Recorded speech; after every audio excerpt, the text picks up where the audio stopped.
Bonjour à tous, bonjour, bonjour. Vous êtes tous en train de vous connecter. Vous êtes déjà nombreux. Bonjour Cédric, bonjour Christophe, bonjour Claude. Comment vas-tu Claude?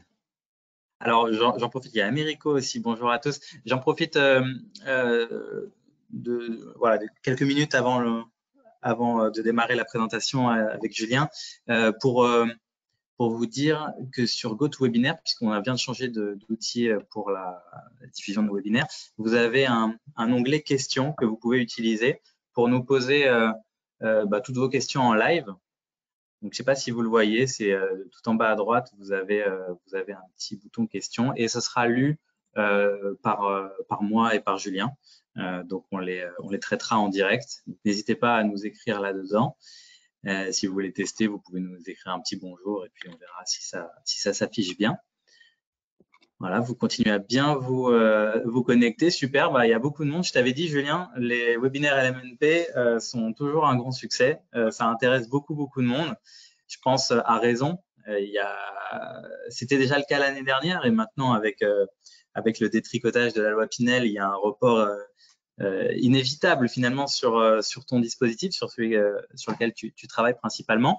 Je vois que là, on est déjà quasiment à la moitié des inscrits. Ce que je te propose, c'est de te présenter et de présenter Domitis. Je suis vraiment ravi de t'accueillir aujourd'hui pour nous présenter cette masterclass sur le LMNP. Et vous allez voir, ça va être hyper intéressant. Je pense que si vous êtes là, vous savez qu'il y a une opportunité en ce moment sur ce dispositif-là. Vous savez que c'est même pas qu'une opportunité, c'est presque un indispensable aujourd'hui de maîtriser ce dispositif, cette fiscalité. Julien est là pour vous apprendre ça, vous apprendre les techniques de vente, les profils auxquels vous devez vous adresser pour ce type d'investissement. Et n'hésitez pas à nous poser toutes vos questions. Julien, je te laisse la main maintenant qu'on a laissé passer 2 minutes. Je pense qu'on est quasiment en effectif complet. Merci Tristan, bonjour à toutes et à tous. Merci Tristan pour cette invitation et merci à toute l'équipe Gridkey pour l'organisation. C'est toujours fluide, c'est toujours avec le sourire et la bonne humeur, donc ça c'est important de le souligner. Donc je me présente très rapidement, parce que je ne suis pas trop venu là pour parler de moi, mais plutôt pour parler du sujet de l'investissement en résidence service senior. Est-ce que ça peut apporter dans votre activité pour développer votre portefeuille de clients et les affaires avec vos clients.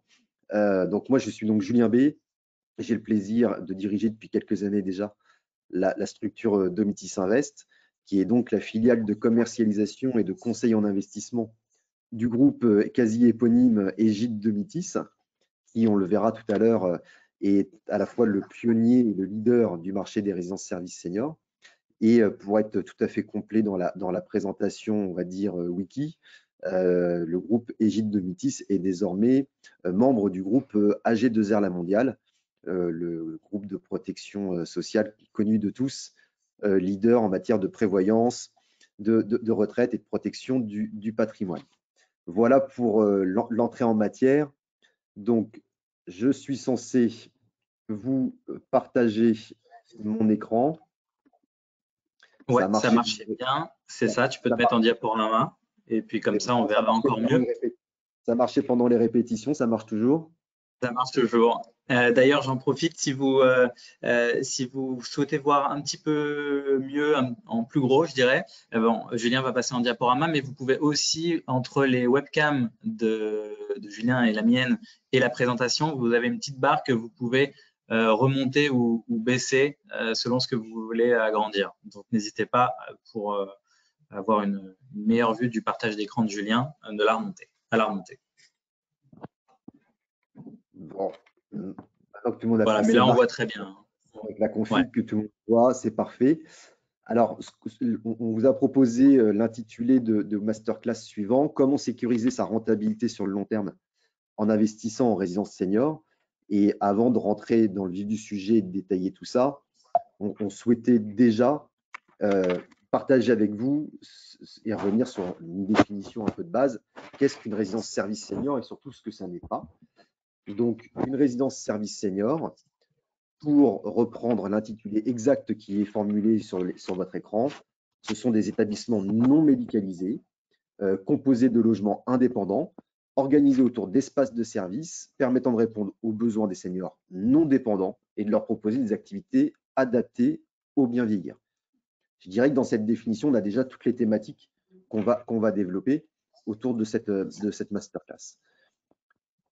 Pour pouvoir situer la résidence service senior autour de cette définition, finalement, il faut l'intégrer dans le parcours résidentiel de la personne âgée. Donc, on parle beaucoup des seniors du troisième âge, donc les jeunes seniors retraités et actifs et autonomes qui sont plutôt aujourd'hui, qui vivent plutôt aujourd'hui dans leur logement traditionnel. À la boucle opposée de ce parcours résidentiel, on parle du cinquième âge, avec notamment le grand âge, donc ces personnes fragilisées et dépendantes qui ont besoin de structures médicalisées type les EHPAD. Et donc, les résidences seniors sont vraiment le maillon intermédiaire pour les seniors du quatrième âge entre le logement traditionnel et l'EHPAD. Et donc, pour définir ce qu'est une résidence service senior, a priori, ça coule de source et ça tombe de sens, mais c'est bien de le préciser. Il faut aussi préciser que les résidences seniors ne sont donc pas des EHPAD ni des résidences autonomie. Résidence autonomie étant le nouveau nom donné depuis quelques années au foyer logement.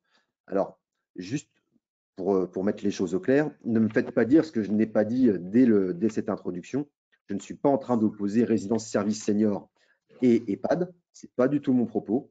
Les EHPAD répondent à un besoin spécifique et sont très complémentaires avec les résidences services seniors pour justement proposer ce parcours résidentiel adapté à chaque étape de la vie des personnes âgées.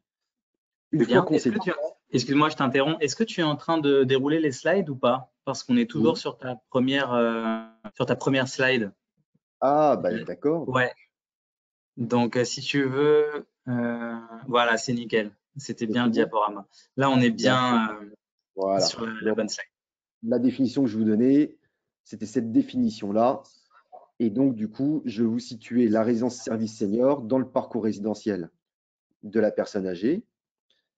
Et je reprécisais que les résidences seniors ne sont donc pas des EHPAD. Et comme je le disais, l'idée n'est pas du tout d'opposer les résidences seniors et les EHPAD, mais de bien les positionner. Chacun adresse des besoins et donc une cible spécifique. Et les deux sont absolument complémentaires et finalement indispensables pour justement faire face aux enjeux du vieillissement de la population qui sont les nôtres à court, moyen et long terme. Une fois qu'on a bien posé les bases, parlons justement des fondamentaux du marché des résidences seniors, en commençant par un scoop qui n'en est pas un, à savoir le fait que la population vieillit. Je crois que cette pyramide des âges, tout le monde l'a vue, revue et re-revue. Ce qu'on peut en dire aujourd'hui, c'est qu'à date, on a un Français sur 4 qui a plus de 65 ans. Et en 2003, c'est-à-dire dans pas si longtemps que ça finalement, ce sera un Français sur 3 qui aura plus de 65 ans.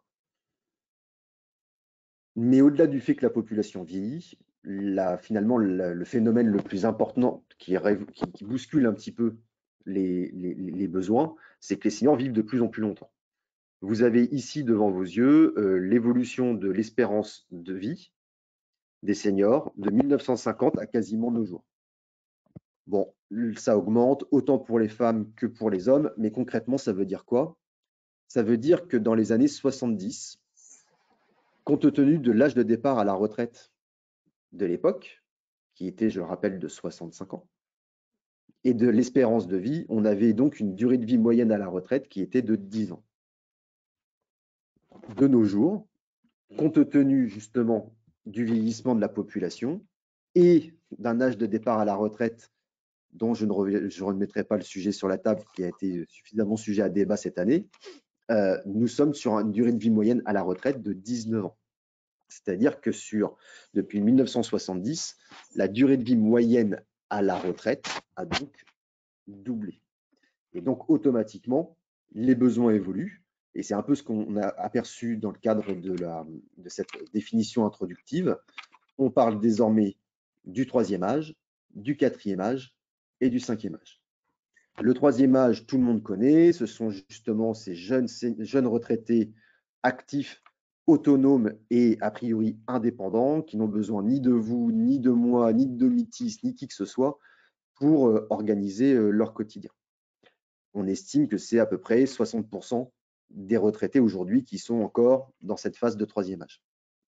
On retrouve à l'extrémité de cette frise le cinquième âge, donc cette part de population qui est donc dans des situations de dépendance médicale, physique et psychologique, qui pèse à peu près pour 10% de la population. Et entre le troisième et le cinquième âge, on retrouve donc les seniors du quatrième âge, c'est-à-dire les seniors qui ne sont pas dépendants, mais qui sont fragilisés par leur avancée en âge et qui ne sont plus suffisamment autonomes pour rester chez eux en sécurité et à minima l'esprit libre. Donc, vous avez une petite courbe ici qui fait voir que plus la santé physique et morale, évidemment, se glisse, et plus les besoins augmentent inversement proportionnels. Et en matière de prise en charge des seniors, pour justement répondre aux problématiques de perte d'autonomie, d'isolement et in fine de glissement vers la dépendance, il y a plusieurs leviers à notre disposition. Évidemment, d'avoir un logement adapté, de pouvoir avoir accès à un écosystème de services et ensuite de pouvoir avoir accès à des soins de médecine et de prise en charge médicale. Lorsqu'on parle de résidence service senior, on parle finalement de maintien à domicile en bonne santé, puisqu'on le verra tout à l'heure, les seniors s'installent dans leur appartement dans lequel ils établissent leur résidence principale. Et c'est bien la combinaison des logements adaptés et des services qui permettent justement d'appréhender ce maintien à domicile en bonne santé pour éviter ou du moins retarder le plus possible le glissement vers le cinquième âge. On nous pose souvent la question de se dire à partir de quel âge on est quatrième âge. Il n'y a pas de réponse officielle sur le sujet. Tout est une question évidemment d'état de santé. Oui, c'est un état physique en fait et mental. État physique, mental, mais aussi état social. On sait aujourd'hui que plus un senior est isolé et plus justement ça influe sur son état de santé et son autonomie. Malgré tout, aujourd'hui, les différents experts s'accordent pour dire que la bascule s'opère à partir de 75 ans. Donc, il y en a évidemment, quand je dis ça, qui vont me dire « Attendez, moi j'ai un proche dans ma famille, il a 78, 79 ans, je ne le vois pas du tout en résidence senior. » Et d'autres qui diraient « Moi j'ai quelqu'un dans mon entourage qui a 67 ans qui pourrait être concerné. » Donc, ce n'est vraiment pas l'âge de l'état civil qui détermine l'évolution des besoins des seniors, mais c'est vraiment leur sentiment de perte d'autonomie et d'isolement qui va avec. Donc, ce qu'on peut dire aujourd'hui, c'est qu'on a de plus en plus de seniors qui sont fragilisés par leur avancée en âge et que si jamais on se concentre vraiment sur cette population des plus de 75 ans et qu'on projette les données d'ici 2050, eh bien, écoute, ce n'est pas une légende, on est vraiment sur un mur démographique avec une tendance forte et désormais bien documentée, qui est que la population des plus de 75 ans va doubler entre 2020 et 2050, et avec le plus gros pic de cette croissance d'ici 2030. Parce que vous voyez, vous avez par un tiers, pas la moitié, mais presque, de cette augmentation démographique qui va s'opérer d'ici la fin de la décennie. Oui, Tristan ? Non, je disais sur les 10 premières années, finalement, de cette augmentation, tu as déjà quasiment la moitié, non pas la moitié, un tiers de l'augmentation finale. Un gros tiers, on va dire. Ouais. Donc voilà, pendant des années, quand on parlait de résidence senior, on se disait qu'il fallait justement investir dans ces résidences pour anticiper l'arrivée des générations du baby-boom à l'âge de besoin. Là, on n'est plus à anticiper, on est en plein dedans. Est-ce que ça s'est déjà vu sur le marché des résidences seniors? Est-ce que tu as perçu une augmentation massive du nombre de résidences ou est-ce que ça suit une progression lente, constante, qui n'a pas encore explosé? Jusqu'à cette année, on a eu une augmentation très significative du parc de résidences seniors, mais qui finalement s'est réveillé un petit peu tardivement, puisque le gros de la croissance du marché des résidences seniors s'opère aux alentours des années 2012-2013. Depuis, on est sur un marché avec une croissance extrêmement dynamique. J'ai quelques chiffres à vous partager sur le sujet, mais on verra que vraisemblablement que les opérateurs et les pouvoirs publics se sont peut-être réveillés un peu trop tard pour vraiment absorber cette vague démographique qui vient à nous. Juste pour vous expliquer un petit peu le pourquoi du comment de cette augmentation très spectaculaire et vraiment forte de cette population des plus de 75 ans, on vous a préparé un petit graphe ici qui reprend l'évolution de la population des 55 à 64 ans dans les prochaines décennies. Donc, on voit que ça se maintient et que ça reste stable. Idem pour les jeunes retraités de 65 à 74 ans. Donc, un petit pic d'ici entre 2015 et 2020. Et après, ça reste plutôt stable. Et là, on voit évidemment l'augmentation de la courbe de la population des plus de 75 ans, qui s'explique par deux choses. La première, évidemment, c'est les gains d'espérance de vie à proprement dit. Donc, jusqu'en 2020, il y avait à peu près 45 000 seniors qui fêtaient leur 75e anniversaire.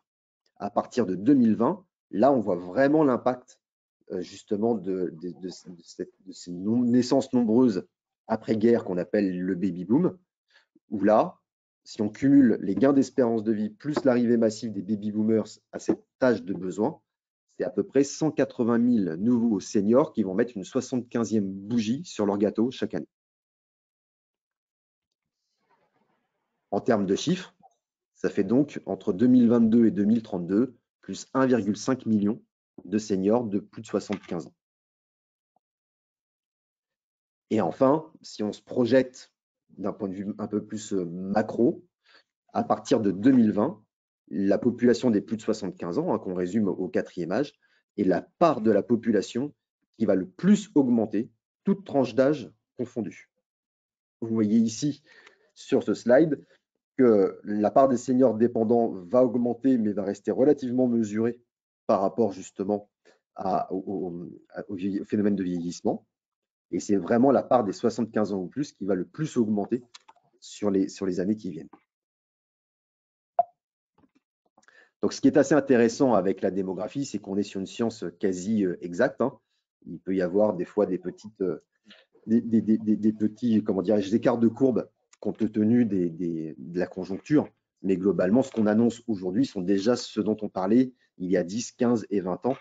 Et donc, c'est ce qui nous permet aussi de pouvoir justement appréhender sereinement ce marché et ce sous-jacent pour justement l'intégrer dans la stratégie patrimoniale de vos clients.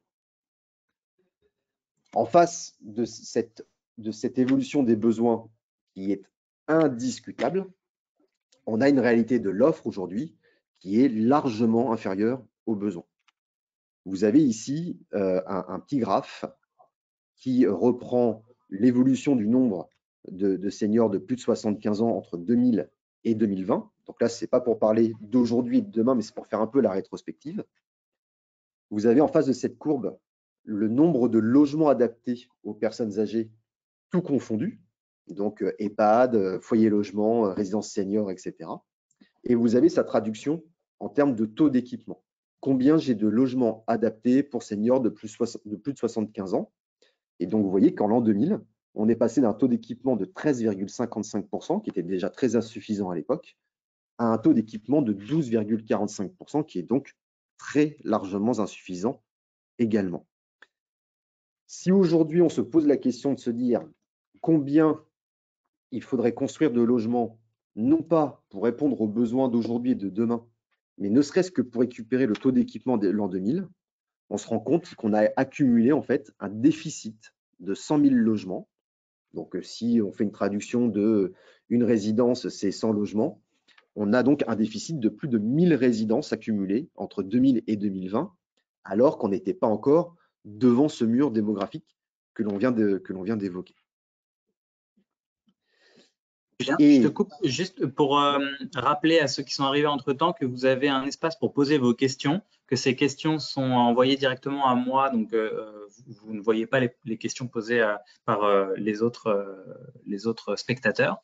Mais par contre, je vous réponds au fil de l'eau, sauf pour les questions qui sont qui portent pas forcément sur la slide en particulier, type par exemple sur l'actualité des différents amendements qui ont été proposés et qu'on va traiter peut-être un peu plus tard pour ne pas trop disperser la présentation. Donc n'hésitez pas à nouveau, à droite, vous avez un petit onglet questions. posez-les parce que je peux vous répondre en temps réel pendant que Julien présente. Voilà. Excuse-moi, Julien, je te redonne la parole. Pas de souci. Et s'il y a des questions sur ce qu'on est en train de développer, évidemment, n'hésite pas à m'interrompre.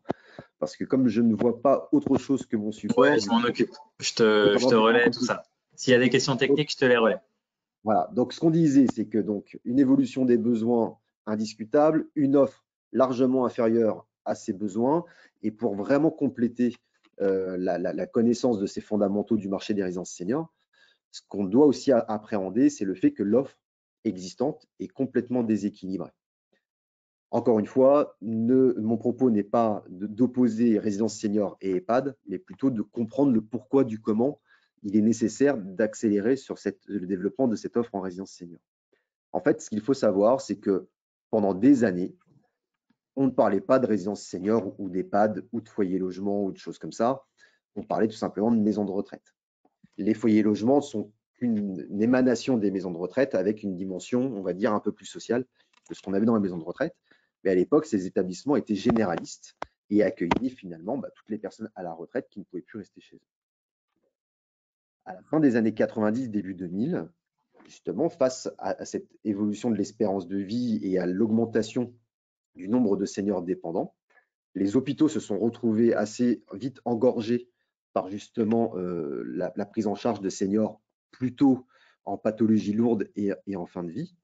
Et donc, pour justement retrouver un peu de fluidité dans le système, les pouvoirs publics ont proposé en 2003 aux établissements pour personnes âgées de se spécialiser et de se médicaliser.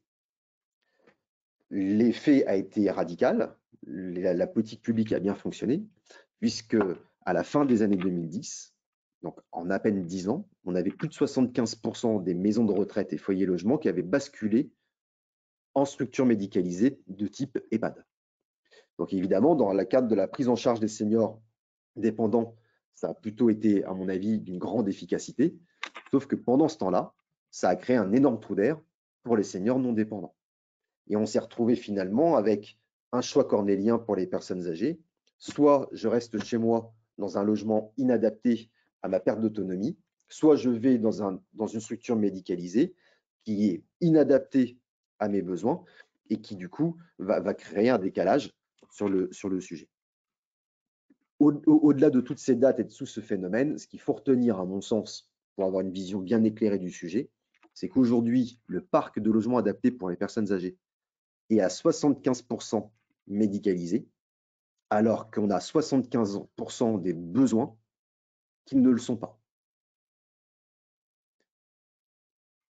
Ok, donc il y a un vrai déséquilibre en fait entre EHPAD et résidences seniors compte tenu de l'état de la démographie actuelle.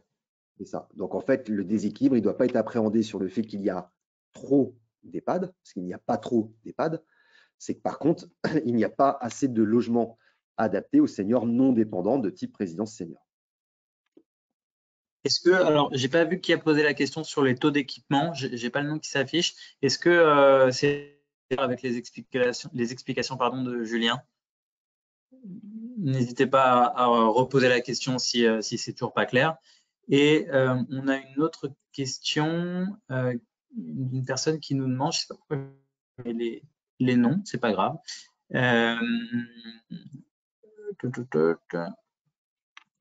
Alors, pourquoi est-ce que je le vois pas? Pardon. Moi, j'ai un petit bug sur l'outil. C'est pas. Continue, je vais retrouver la question qui a été posée. Très bien. Donc voilà. Donc, par rapport à ce premier chapitre, si on devait en faire une synthèse, ce que l'on sait aujourd'hui, c'est que compte tenu du vieillissement de la population et de l'allongement de l'espérance de vie que nous avons évoqué, si on ramène l'analyse sur une base de 100 seniors en France, on sait qu'il y en a 80 qui ne veulent pas ou qui ne peuvent pas vivre en résidence service senior, soit parce qu'ils sont 3e âge, soit parce qu'ils sont 5e âge, ou soit parce qu'ils sont 4e âge et qui font de la résistance. Mais sur les 20 qui auraient besoin de vivre en résidence service senior, aujourd'hui, toutes structures confondues, les bien placés, les mal placés, les bien gérés, les petites, les grandes, etc. Enfin bref, avec beaucoup de services, avec peu de services, toutes structures confondues, aujourd'hui, on ne peut donner qu'une seule place. C'est-à-dire qu'on ne peut répondre qu'à 5% des besoins. Alors même que le baby boomer le plus vieux a seulement 75 ans à date.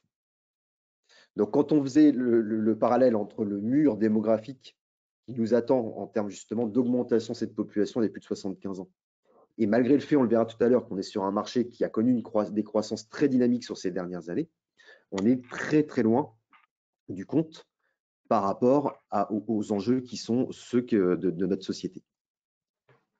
Et jusqu'à présent, toute cette approche un petit peu d'analyse entre l'offre et le besoin était assez peu documentée. C'était surtout des convictions portées notamment par des opérateurs comme Domitis. Et depuis le début de cette année, la donne a un petit peu changé, puisque le Haut Commissariat au Plan s'est emparé de la thématique de l'adaptation de la société au vieillissement de la population à travers notamment le parc de logements adaptés. Et désormais, ce n'est plus Domitis ou les Jardins d'Arcadie ou les Girandières et j'en passe et des meilleurs, je ne peux pas tous les citer, qui justement portent cet enjeu sociétal. C'est aujourd'hui documenté et le Haut Commissariat au Plan nous dit dans son rapport que, compte tenu du vieillissement de la population et de l'allongement de l'espérance de vie, il y a un besoin de créer à minima 300 000 nouveaux logements adaptés aux seniors non dépendants d'ici 2050, dont plus de 180 000 nouveaux logements pour la décennie en cours. Alors, moi, personnellement, je trouve que c'est vraiment un argument massue. En immobilier, c'est important de connaître le sous-jacent de l'investissement, savoir si ça répond à un service, si ça répond à un problème démographique, un problème d'équipement, un problème de tout ce qu'on veut. Et là, c'est clairement le cas. C'est aussi beaucoup plus facile de présenter un investissement quand derrière, il y a ces chiffres-là à l'appui. En tout cas, moi, je trouve que ça a fait un effet bœuf. Et vous allez voir qu'il y a d'autres raisons pour pousser le LMNP en général et les résidences seniors en particulier. Donc voilà, merci Julien pour tous ces éléments parce que je trouve que c'est très très parlant. J'ai retrouvé la question qui me manquait, c'était celle de Florence. En fait, elle demandait si les futurs retraités sont informés de cette possibilité de résidence senior parce qu'elle n'a pas l'impression que ça fait partie des conversations courantes. Je pense qu'elle découvre peut-être même aujourd'hui la résidence. Est-ce qu'il y a des sondages, des études comme ça qui permettent de savoir quelle est la part des, par exemple, plus de 60 ans qui connaissent les résidences seniors et est-ce que vous travaillez, vous, Domitis, sur la démocratisation de ces résidences? C'est même tout l'enjeu, pour être très clair. Un senior dont le besoin est avéré, il arrive à se renseigner et à obtenir des informations sur l'offre disponible pour répondre à ses besoins. Là où aujourd'hui, il y a vraiment des enjeux très importants, c'est des enjeux d'anticipation pour justement faire en sorte que l'arrivée en résidence senior, finalement, ne se fasse pas trop tard par rapport justement à la perte d'autonomie. Et donc, il y a beaucoup d'actions qui sont faites dans ce sens-là, que ce soit au niveau des opérateurs tels que Domitis, mais également au niveau de la filière. On l'évoquera tout à l'heure, mais la filière résidence service senior, c'est structuré autour de 2 syndicats, le SNRA d'un côté, le SINERPA RSS de l'autre. Alors, pourquoi 2 syndicats et pas un? Ça s'est fait comme ça dès le départ, mais ça ne les empêche pas de travailler. Et donc, il y a un vrai sujet aujourd'hui justement de pédagogie et de présentation des résidences seniors qui souffrent un petit peu encore d'un certain nombre d'idées reçues. Beaucoup de personnes pensent encore que les résidences seniors sont des maisons de retraite médicalisées qui ne portent pas leur nom. Donc, il faut vraiment expliquer le sujet. Il y a beaucoup d'idées reçues autour aussi du coût pour vivre dans ces résidences seniors. Et il y a aussi un point qui est quand même très important et que je développe et que j'affirme vraiment sans filtre, c'est qu'il y a une forme un petit peu quand même malgré tout de déni et qui est forcément compréhensible. Comme je le dis souvent, ça fait quelques années que je navigue autour des résidences services seniors. J'ai parcouru un certain nombre de mètres carrés de résidences seniors dans ma carrière et j'ai croisé beaucoup de résidents Et 99,9% des résidents, s'ils avaient vraiment eu le choix, préféraient ne pas vivre dans une résidence senior, tout domitis qu'on soit, parce que tout simplement, leur enjeu serait plutôt de rester chez eux et d'avoir 20 ans de moins quelque part. Donc, on n'est pas sur une décision d'habitat qui est aussi subie que, par exemple, lorsqu'un senior doit aller dans un EHPAD, mais on est sur quelque chose de contraint et qui ne s'inscrit pas dans quelque chose de voulu dans l'absolu. Alors, une fois qu'ils y sont dans les résidences seniors, la plupart des résidents sont extrêmement satisfaits, mais il y a encore beaucoup de travail à faire pour justement faire connaître le concept et justement faire connaître les bénéfices d'aller dans ces résidences finalement le plus tôt possible pour justement continuer à bien vieillir, se maintenir à domicile et, comme je disais tout à l'heure, retarder, voire même éviter le glissement vers la dépendance à proprement dit. Mais tu sais, Tristan, par rapport à ta question, au-delà de savoir comment on se fait mieux connaître par rapport aux seniors, qui est absolument central, le vrai sujet, c'est ces 300 000 nouveaux logements que quantifie le Haut Commissariat au Plan, dont les 180 000 nouveaux logements pour la décennie en cours. Qu'est-ce que ça va vraiment faire tout ça? Et c'est là où, en effet, on est en décalage. Là, vous avez une petite... De la part de logements qui sera construit par le privé versus le public, tu sais si l'État va s'engager dans la construction de ces résidences ou est-ce qu'elle va déléguer ça au secteur privé? C'est une question de Laurent. Alors, bien malin celui qui dit ce que l'État veut faire sur ce sujet. Oui. Déjà, ça, c'est le premier point. Aujourd'hui, il y a une part non négligeable d'opérations qui sont portées directement ou indirectement par des organismes publics pour développer ce soutien. Force est de constater qu'aujourd'hui, le gros est porté par le secteur privé et que ce secteur privé, qui a souvent été par le passé appréhendé comme un axe de diversification de promotion immobilière, est véritablement reconnu, comme je l'évoquais tout à l'heure, comme une réponse à part entière à ce besoin sociétal indiscutable. Donc, de là à dire comment va se répartir la chose, j'en ai aucune idée à date, mais il va falloir de toute façon se poser la question et trouver des leviers, parce qu'en fait, on est complètement à la ramasse, excusez-moi ce terme un peu familier, mais si on essaye de projeter un petit peu cette préconisation de ce rapport avec l'existant, l'état des lieux, c'est qu'en 2022, on est sur un parc d'à peine 200 000 logements adaptés, dont moins de 100 000 logements en résidence senior, puisque la très grande majorité de l'offre était jusqu'à présent en foyer logement. D'accord? À partir de 2023, on commence à avoir un indicateur de pilotage qui nous dit donc qu'il faudrait créer d'ici 2030 180 000 nouveaux logements adaptés pour arriver à un parc de 374 500 logements. C'est-à-dire qu'en 7 ans, on nous demande tout simplement de faire à peu près ce qu'on a fait en 40 ans. Et si on pousse le bouchon un peu plus loin, pour arriver à nos fameux 300 000, l'objectif serait d'avoir un parc d'à peu près 500 000 logements adaptés d'ici 2050. Et ce qu'on peut d'ores et déjà dire, c'est que ça ne marchera pas. Si j'estime pour l'année 2023 que tous les opérateurs confondus, publics, privés, on va être capable d'ouvrir, c'est-à-dire de livrer 10 000 nouveaux logements.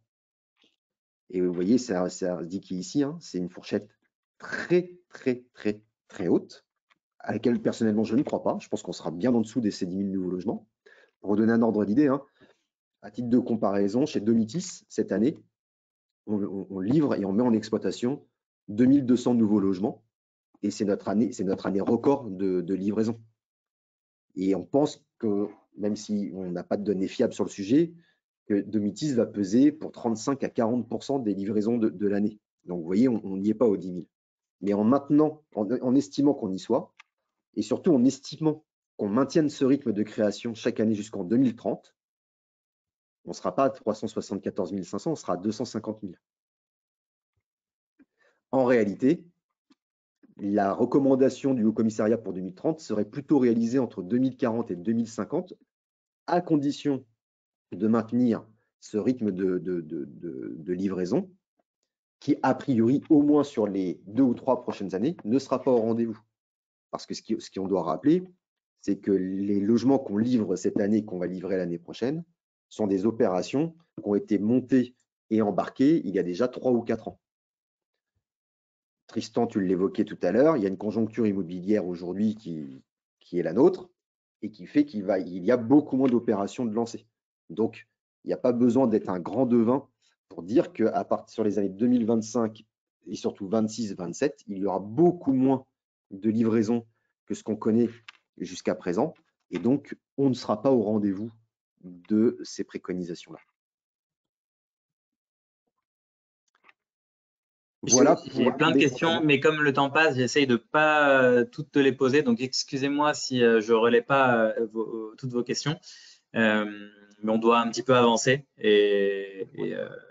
Parce qu'on est convenu finalement de cette masterclass. C'était le chapitre le plus complet, on va dire, de la masterclass. Est-ce qu'avant, justement, après de développer un peu plus la structuration du marché des résidences seniors proprement dit, est-ce qu'il y a une ou deux questions sur lesquelles il faut revenir sur ces fondamentaux du marché? Non, je pense qu'on les a bien traités tout à l'heure. Après, il y a des petites redites. Donc, non, je te propose d'avancer, sachant que beaucoup posent la question. Oui, vous aurez le replay. Toutes les personnes qui participent au webinaire reçoivent automatiquement le replay. Et Julien, est-ce que tu es d'accord pour partager aussi ta présentation? Est-ce qu'on pourra l'envoyer à ceux qui la réclament? Oui, bien sûr, sans aucun souci. Ok, bon, bah, faudra pas hésiter. Vous m'écrivez, j'ai proposition pour vous laisser mes coordonnées. Où est-ce que je peux les écrire? Ouais, c'est ici. Je vous laisse mes coordonnées à tous, comme ça, me les demander ou demander d'ailleurs une démonstration de Gripkey, puisque avant tout, on est un comparateur Big Data d'immobilier neuf et réhabilité. Donc, si ça vous intéresse d'en savoir plus, je vous laisse mes coordonnées. Je vous enverrai également la présentation. Voilà, vous avez mes coordonnées, je pense, qui viennent de s'afficher dans les questions. Parfait. Du coup, j'enchaîne. Ouais, vas-y, je t'en prie. Partie où là, on va parler des différents opérateurs du marché des résidences seniors. Donc déjà, pour revenir sur un point que tu évoquais, Tristan, oui, on est sur un marché qui est en forte croissance depuis de nombreuses années maintenant, puisqu'on est à peu près sur 64% d'augmentation du parc sur les 5 dernières années, tout concept confondu, donc avec plus ou moins de services. Ce qu'il faut avoir à l'esprit, c'est que je reviens sur ce slide où on appréhende justement le décalage entre l'offre et le besoin. Bien qu'en pleine croissance, il faut bien avoir à l'esprit que l'offre en résidence service senior aujourd'hui, en résidence senior, reste très confidentielle. Vous voyez, c'est la part qui est entourée en rouge ici. Donc, la marge de progression et de croissance est encore très importante. Et dans ce panorama, on retrouve maintenant, en effet, un espèce de top 4 d'opérateurs qui se partagent une bonne partie du marché. Alors évidemment, je ne suis pas très objectif, mais je suis quand même là pour parler un peu de Domitis. Donc aujourd'hui, le leader du marché de façon assez comment dirais-je, indiscutable, c'est Domitis avec un peu plus de 20% de part des marchés. Pour information, nous venons de franchir la barre des 17 000 seniors qui vivent aujourd'hui dans des résidences Domitis. Suivent juste derrière nous nos amis des Girondières, puis les Signoriales, les Jardins d'Arcadie, et ensuite on développe les Villages d'Or, les Hespérides. Alors les Hespérides, pour le coup, c'est un concept de résidence dite d'ancienne génération. On retrouve ensuite Ovelia, Cogedin Club, Espace et Vie, les Essentiels, et ensuite tout un tas d'autres petits opérateurs plutôt locaux qui ont justement voulu aller sur le sujet. Je vous en parlais également tout à l'heure, on est vraiment sur une filière qui s'organise et se structure. Nous, le sujet des résidences seniors chez Domitis, ce n'est pas un concept nouveau, c'est quelque chose qu'on porte depuis quelques années, puisque le premier permis de construire a été déposé en 1999 et la première résidence a été livrée en 2001. La filière s'est structurée autour notamment en 2008 de l'agrément qualité service à la personne, qui a permis déjà de faire un premier pas en termes de reconnaissance de la prestation des résidences services. En 2010, il y a le premier syndicat SNRA qui a été créé vraiment dédié aux résidences services seniors, puisque le deuxième, le CINERPA RSS, en fait, est une émanation du CINERPA des établissements pour personnes âgées qui a été créé en 2001. En 2013, Domitis, toujours dans sa qualité de pionnier, a un petit peu justement pris son bâton de pèlerin pour dire que l'agrément service à la personne ne suffisait pas pour créer un référentiel de valeur pour les seniors et leurs familles. Et donc, on a fait le choix justement de lancer une certification avec l'Agence française de normalisation qui couvre l'intégralité des services proposés dans les résidences.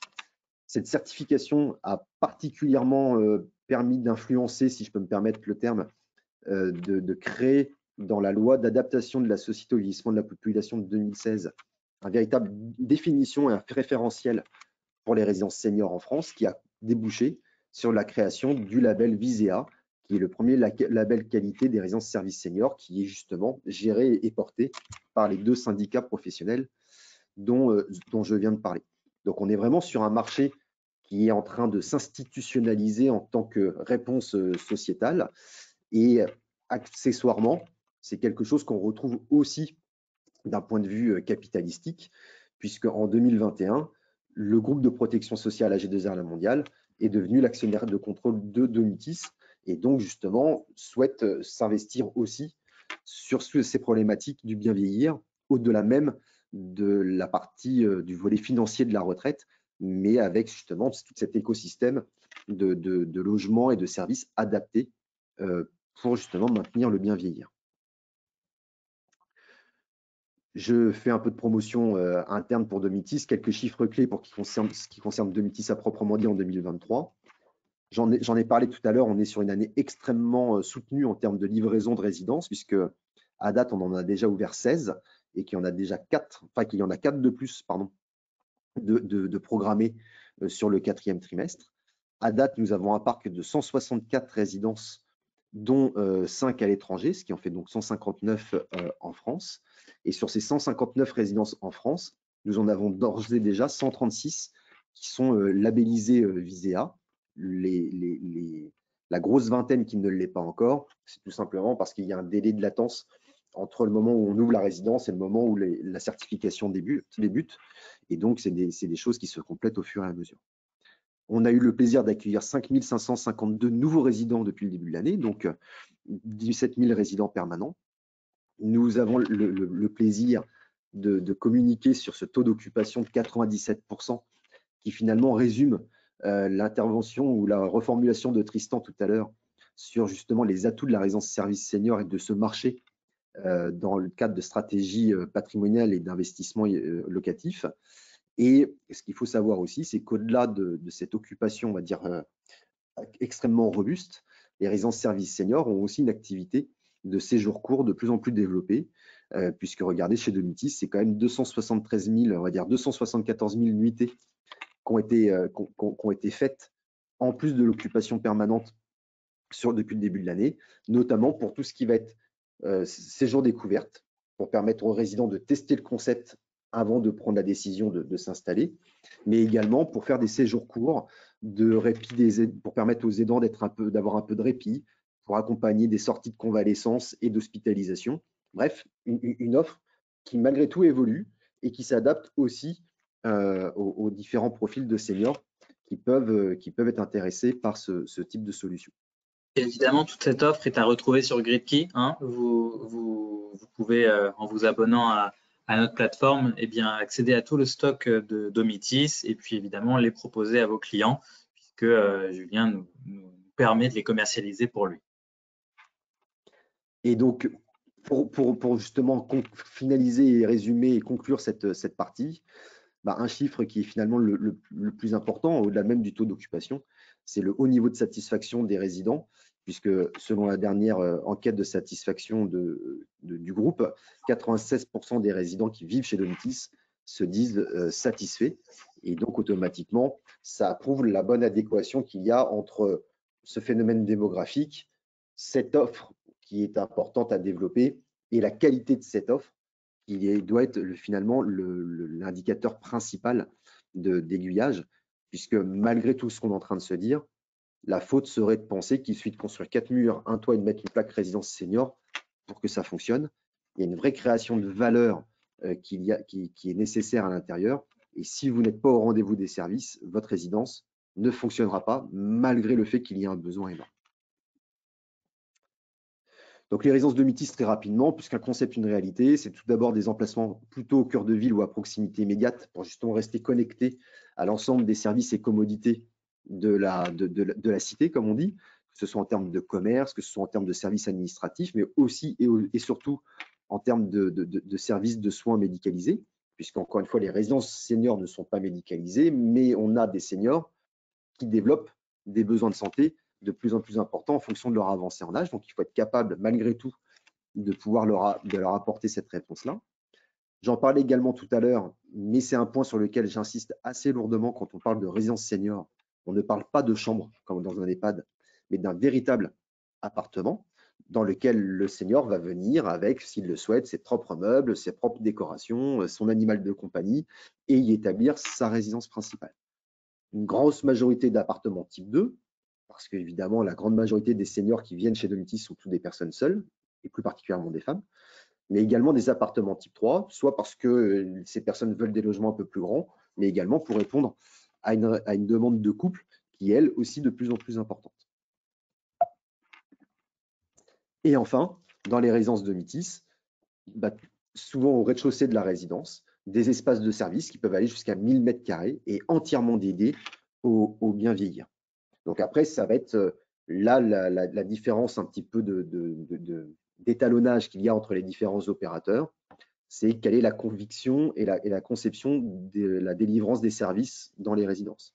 Certains opérateurs comme Domitis, mais comme d'autres, sont plutôt dans une optique de dire il faut que le paquet principal des services soit délivré par la résidence et par les équipes de la résidence. D'autres concepts sont plus light et sont sur des espaces de service beaucoup plus, on va dire, réduits, pour ne pas dire modestes, et plutôt dans une logique de conciergerie et de coordination de services qui viennent de l'extérieur. Donc après, j'ai envie de dire que c'est une histoire de conviction. Vous avez compris quelle était la nôtre chez Domitis. Et sans vous développer à quoi ça ressemble, écoutez, ce que je peux vous dire, c'est que déjà, ça ne ressemble pas à une maison de retraite. Donc ça, c'est le point principal. On est plus sur des codes, on va dire, de la résidence hôtelière ou du co-living adapté aux personnes âgées. Et notre slogan est un peu basique, mais fonctionne vachement bien. Ça ne sert à rien d'expliquer ce que c'est une résidence Domitis. Il y en a 159, voire presque 160 en France. Le mieux, c'est d'en visiter une en justement prenant le temps d'aller vérifier par soi-même et le standing et la qualité des prestations qui sont proposées. Laurent nous dit que le bar est une très bonne idée. Le bar et Laurent pose la question de la répartition des charges investisseurs-exploitants. On y arrive. C'est pour ça que je ne l'ai pas posé en live. On y arrive, Laurent. C'est pour ça que j'ai accéléré un petit peu sur le sujet, parce que je sais que le point important, c'est celui qui suit, c'est comment sont gérées les résidences seniors et particulièrement les résidences Domitis, notamment par rapport à ces espaces de service et à la répartition des charges entre l'investisseur bailleur, l'exploitant et le résident. Point important, avant de parler du schéma locatif, du bail commercial et de la répartition des charges entre l'exploitant et l'investisseur, déjà un petit focus sur l'organisation des résidences Domitis. La vraie révolution qu'il y a eu autour du concept des résidences seniors en 99, quand on a lancé le concept, c'est justement autour de ces espaces de service. En fait, il faut quand même rappeler que les résidences seniors ont émergé à la fin des années 70, début 80, avec le concept Hespéride, Bocage, les jardins d'Arcadie ancienne génération.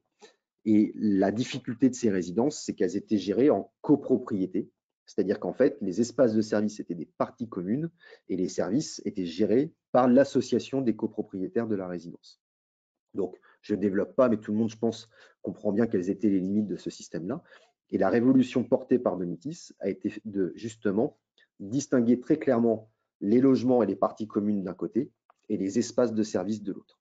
Dans une résidence Domitis, les espaces de service ne sont pas des parties communes, mais sont un lot privatif à proprement dit, qui est géré et exploité directement par Domitis.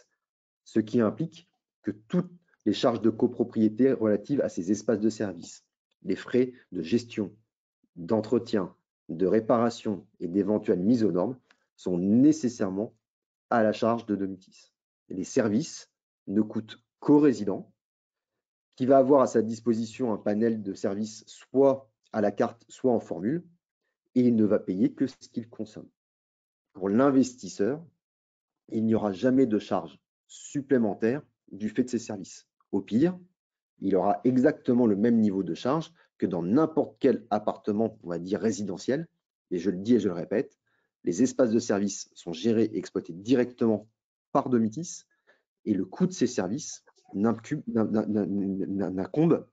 qu'au résident qui, en fonction de ses besoins, de ses envies et des fois de ses moyens, va pouvoir composer justement les services qui répondent le mieux à ses besoins.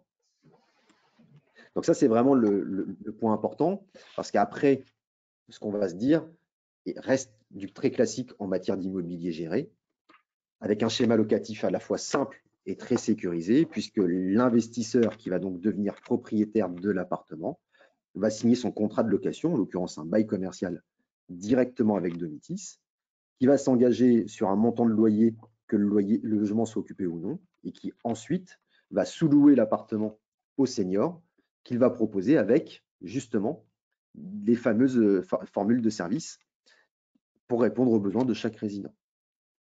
Donc, c'est à me dire que c'est peut-être un petit peu de l'extrémisme lexical, mais dans un schéma en immobilier géré, j'aime à rappeler que le locataire, c'est l'exploitant qui gère la résidence et qui prend un bail, et qu'ensuite la relation commerciale avec le résident est strictement entre Domitis et les personnes âgées à proprement dit.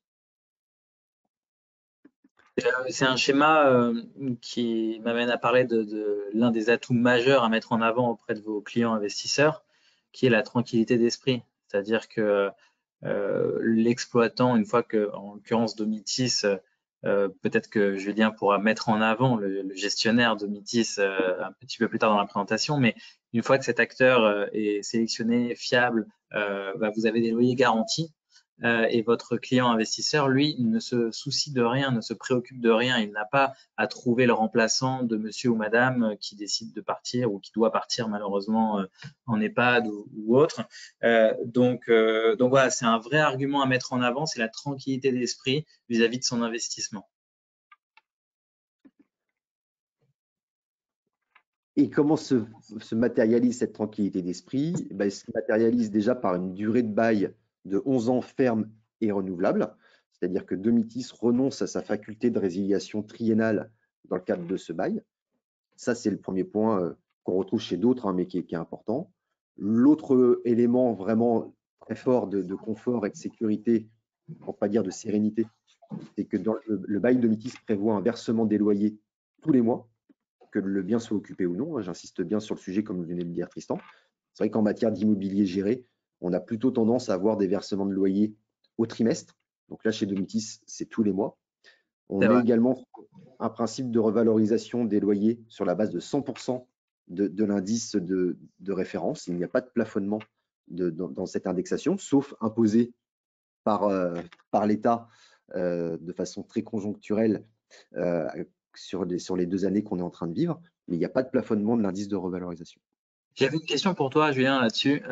Tout à l'heure, je voyais tes graphes démographiques et je me disais, est-ce que cette pénurie qui va inévitablement arriver va impacter donc les prix a priori, oui, mais du coup mécaniquement aussi les loyers. Il risque d'y avoir une augmentation forte des loyers, non? En résidence senior. Eh ben, c'est là où on est sur un espèce d'un petit peu de paradoxe, c'est-à-dire que normalement, ce qui est rare est cher, et donc la logique voudrait que les tarifs dans ces résidences aient plutôt tendance à augmenter. C'est pas notre vision et c'est pas notre conviction chez Domitis. Bien que la population des plus de 75 ans, d'un point de vue, encore une fois, macro, soit la tranche d'âge avec plutôt un pouvoir d'achat assez élevé, malgré tout, personne autour de cette visio ne peut faire abstraction du fait qu'il y a quand même un tassement des pensions de retraite en règle générale, et que si on veut faire en sorte que ces résidences restent accessibles comme au plus grand nombre, il y a une logique d'équilibre économique. Ok, donc il y a des contraintes qui font que ça ne peut pas s'enlever, s'envoler jusqu'au ciel, les loyers et les prix de ces résidences. Alors, en tout cas, ce n'est pas le positionnement de Domitis. On a certains confrères, dont je tairai le nom, qui sont plutôt partis sur cette logique de dire on va s'adresser à la part de la population qui a le plus les moyens et vraiment grapper le niveau en mode haut de gamme pour pouvoir et afficher les tarifs en conséquence. Arthur nous demande ce qu'il se passe si au bout de 11 ans, Domitis ne veut pas reconduire le bail. Eh bien, écoutez, la première question, c'est pourquoi il ne voudrait pas le reconduire. Donc ça, c'est le premier point. Et le deuxième point, avant d'y répondre, c'est que j'ai oublié de développer un bullet point là qui est quand même assez important, qui est pareil, une caractéristique très spécifique de Domitis, c'est qu'on est sur une promesse de prise à bail qui est garantie financièrement par le groupe et qui n'est pas signée directement avec la résidence dans laquelle on a investi. En fait, chez Domitis, depuis toujours, on a pris le parti de ne pas créer une SARL d'exploitation par résidence, mais les résidences sont des établissements secondaires du groupe. Donc, en fait, c'est vraiment une approche mutualisée et globalisée au niveau de l'ensemble des résidences. Donc, ça veut dire que le schéma qu'on a retrouvé pas forcément d'ailleurs en senior, hein, mais dans d'autres types de résidences gérées, où le gestionnaire n'hésitait pas à fermer telle résidence en cas de problème, par exemple, de remplissage, ce schéma-là n'existe pas de ce fait chez Domitis. Il est de fait beaucoup plus contraint et réduit, puisqu'encore une fois, on appréhende la résidence en tant que business unit ou centre de profit à proprement dit, est intégré dans l'ensemble du parc des résidences Domitis. Donc, c'est la responsabilité de bons gestionnaires de l'exploitant de s'assurer que chaque résidence fonctionne bien.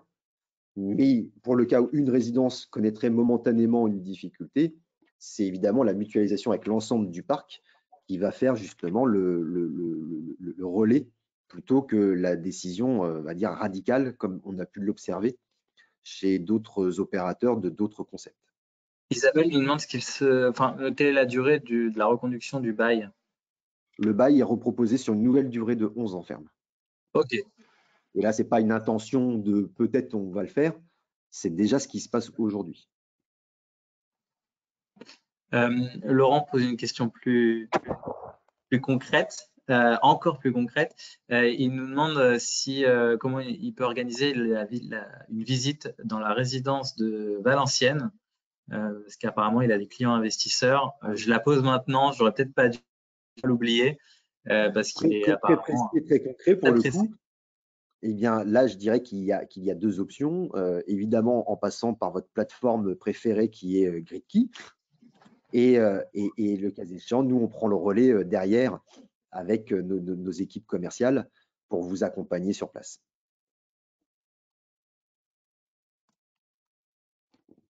Est-ce que la réponse était satisfaisante? Oui, je suis en train de lui répondre par écrit aussi. Mais ouais, n'hésitez pas. Hein, alors, je prends 1 minute, 30 secondes pour vous dire ce qu'on peut faire. Vous avez tout un back-office administratif chez Gridkey qui vous aide à préparer vos rendez-vous, à aller obtenir des informations manquantes éventuellement pour vous aider à mieux mettre en avant ces opérations-là. Et là, on est encore sur un autre cas de figure. Si vous avez des visites à organiser, si vous avez quoi que ce soit à discuter après ou avant ou pendant la résa, eh bien, Gridkey est là pour vous aider à cela. Donc, Gridkey, c'est pas qu'une plateforme où vous pouvez consulter le stock et puis poser vos options, dénoncer, réserver. C'est aussi un back-office administratif avec lequel vous pouvez échanger quotidiennement et qui fait le relais avec Julien et toute son équipe. Voilà.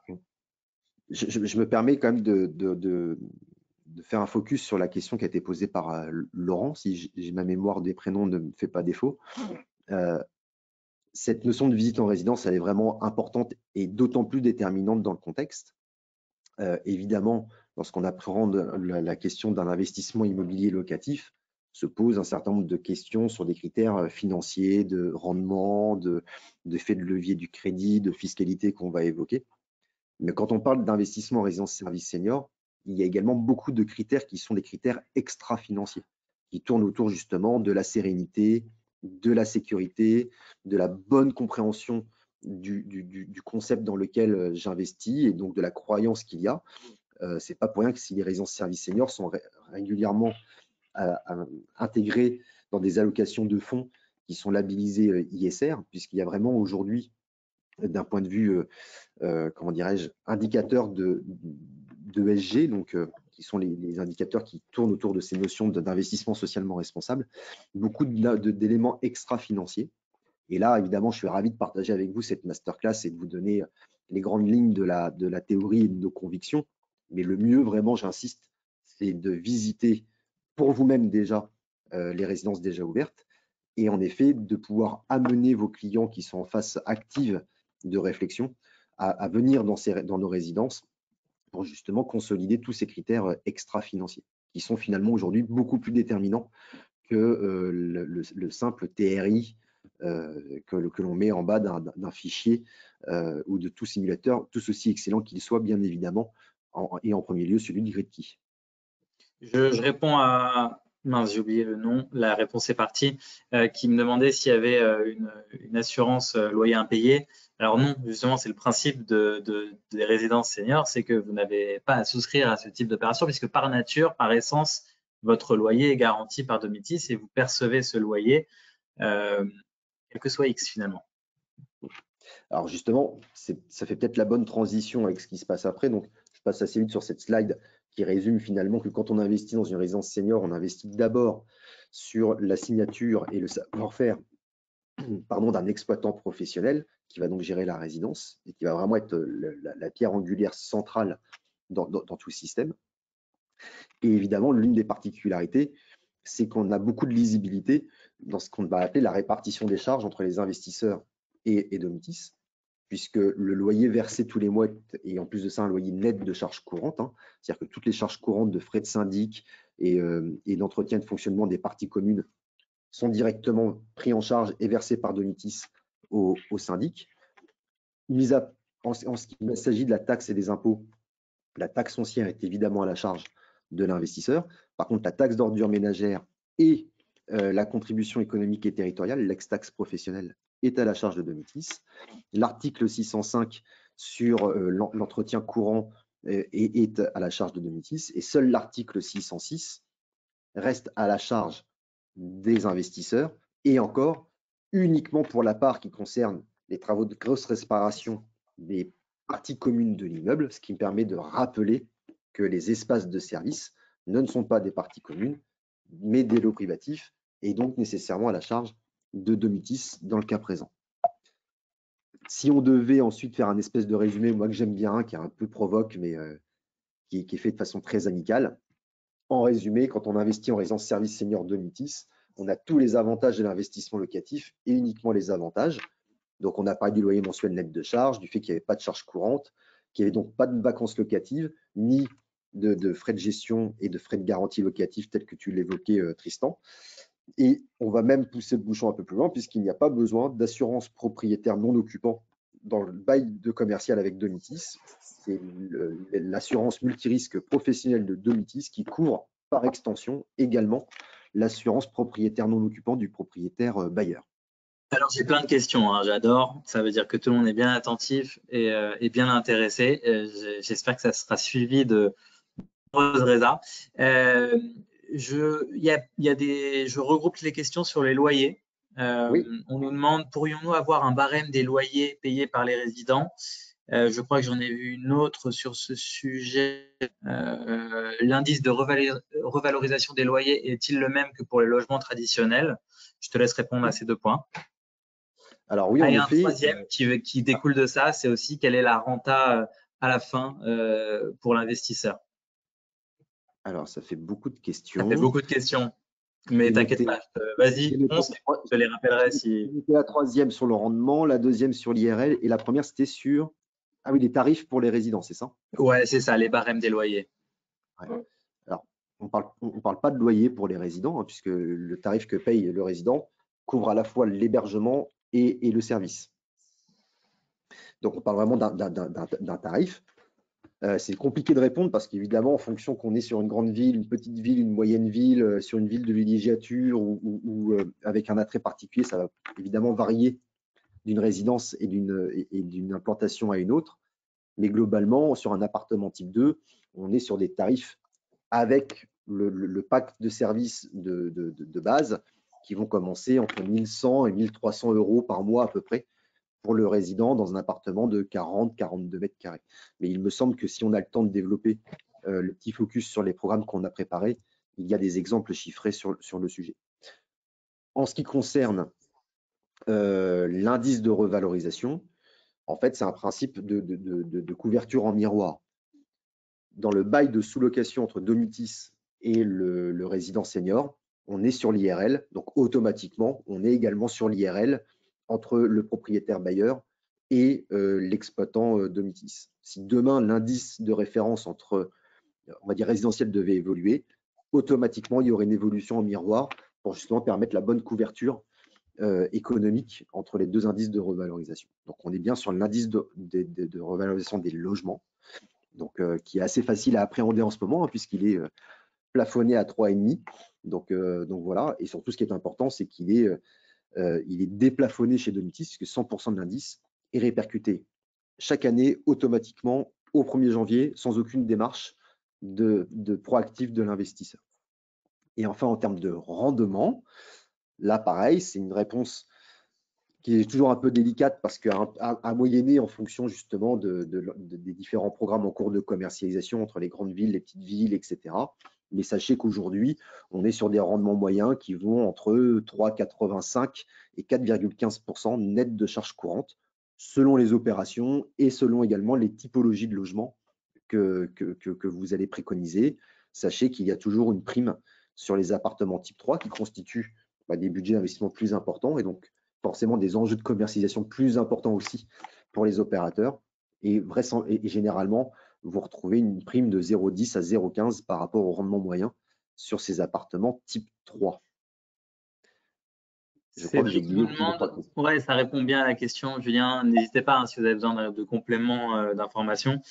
Cédric nous demande si un investisseur d'une cinquantaine d'années peut devenir résident au bout de 11 ans. Alors, en théorie, oui. Dans la pratique, difficile à garantir puisque l'appartement peut être occupé par un résident qui est donc un senior de souvent 75, 80 voire plus et quelques années. Et donc, du coup, on ne peut pas garantir la pleine disponibilité du logement le moment venu. Et du coup, on a développé depuis plusieurs années ce qu'on appelle, nous,